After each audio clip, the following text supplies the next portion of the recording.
Hi, my name is Chef Gailyn. I am also a certified holistic nutritionist as well as a dietary health coach. And on this episode of Kefir Complete, the reason it's going to be a little bit different is because I want to talk about a subject that's been really, really close to my heart. As a lot of you know, there have been quite a few suicides happening as of late. And one of our chefs ended up committing suicide. Actually, we just heard about it this morning. It just went nationwide, and this is Anthony Bourdain.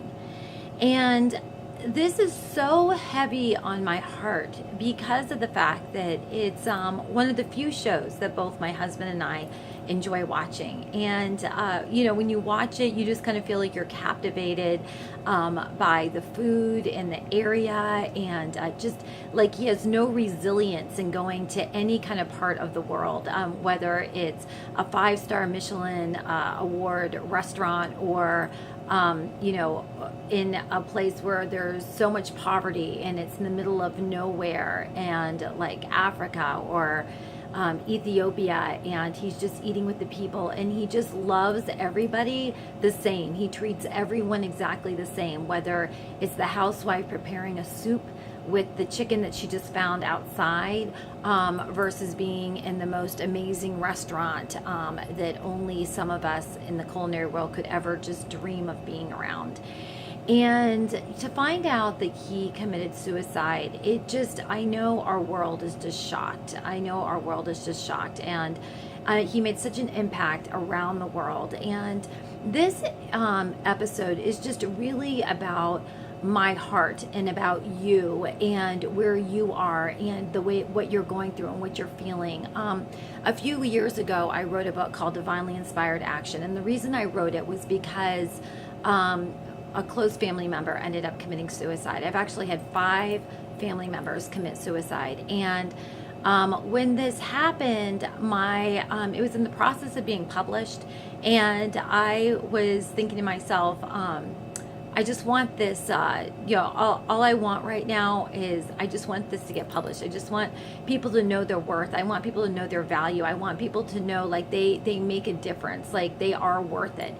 And, there's so many things that go on in our life that speak, words to us that aren't true. It could be society, the way that we grew up, literally, just the things we tell ourselves, different religious organizations we might have been involved in. And we just feel like we're just not good enough. And at the end of the day, when someone totally chooses to end their life, they're literally in a space that they feel like I'm living a place of shame.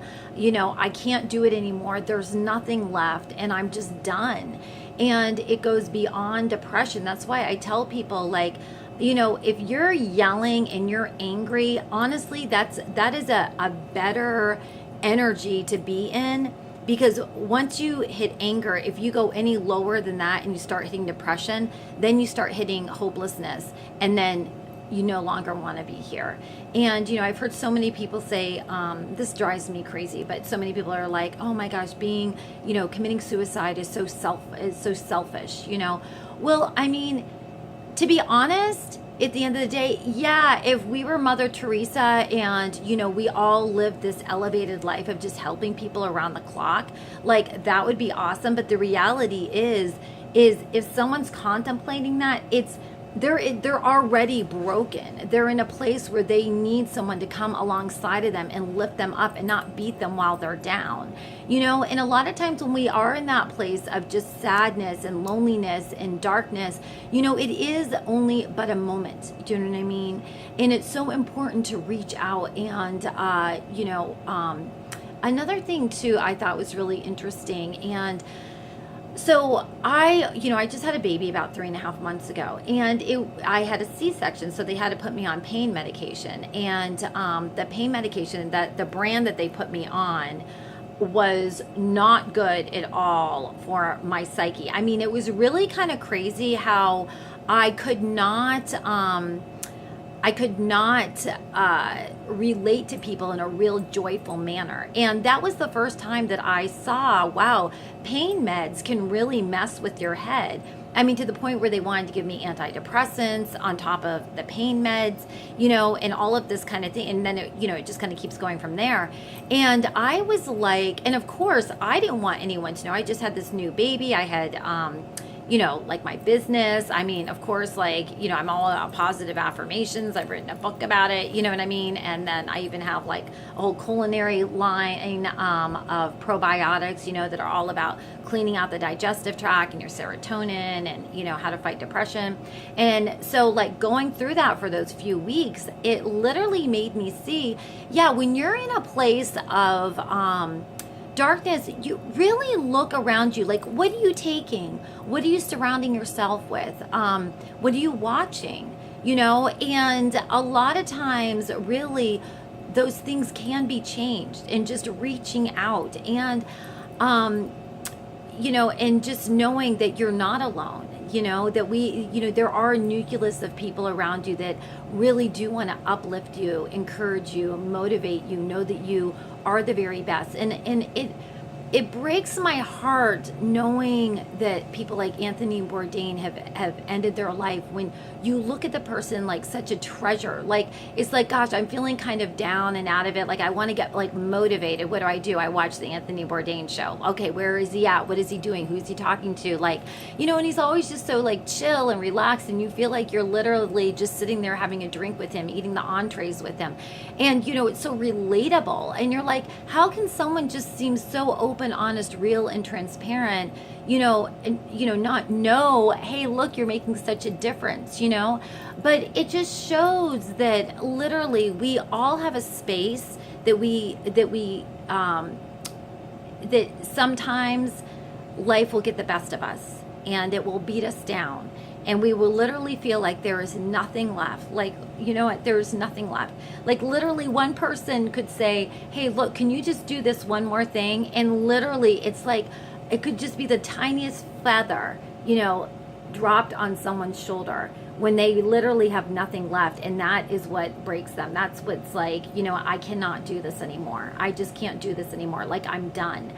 And so I just want you to know that if you're in that place of feeling hopeless, okay, if you're in that place of feeling dark, if you're in that place of really like shame, what is wrong with me? Do you know what I mean? Or even on some kind of meds or some kind of drugs just to like numb yourself from whatever you've been feeling with or holding on to years after years after years. I just really encourage you to reach out to us. We are having a culinary chef competition, and it's a charity event. And so this is an event that we do twice a year, and we raise money for different charities. And the one that we're doing this next time around is for the VFW, for the veterans. And the reason we felt like this is an important charity because we do all different charities all the time. But we chose this one this time around because there's so many vets out there that are just literally like in pain. They don't even want to live because of the pain that they're feeling, emotionally, mentally, physically, spiritually. And we want to be there. We want to be there to uplift and encourage and inspire, get them the help they need. Finances can really pull people down and really make them feel like they're not at their best. And so we really want to help financially, supporting this cause and making sure this happens. And we're doing this year, August 25th, 2018, here in Wilmington at the Healthy Living Festival taking place over at the Battleship in Wilmington. And it starts at noon. So we'd love for you to come out, bring your families. It's a great way just to kind of give back. Us chefs, I mean, we have such a heart, to just really be, an inspiration and a light. And to those who are suffering, and to those families that have gone through something as deep as this. And so we'd love it if you came out. We'd love it if you were able to support. If you're wondering, what can I do? How can I be there? All of you chefs out there, we still have room for more chefs that want to compete. So, if you're thinking, hey, look, I want to be a part of this. I want to be a part of, really making a difference, really sewing into someone else's life. This is just an easy, simple way to do it. It's just showing our gifts, putting our gifts out there on a platter and saying, like, this is what I can make culinary wise. It's for a great cause. This is how I can give back. You might be thinking, gosh, well, what can I do? I'm just like one person. Well, when many people come together, it's very powerful, and one person can make a difference. One person can make a difference, because you never know whose life you're going to change. And, being in the culinary world, I feel so blessed to be around so many kids and who are so inspired by, chefs in the culinary world. But I know it's a hard road. It's definitely about work and focus, and and so I just want to put that out there, and just let you all know that I love you. I'm thinking of you. We're going to put the suicide hotline underneath. I'm also going to put the contact information underneath for the Healthy Living Festival and the charity chef competition, for the veterans that we're having, that we're raising money for. And if you have any questions, please get in touch with us. And I just want you to know that you are worth the very best, and we are here for you. Mwah.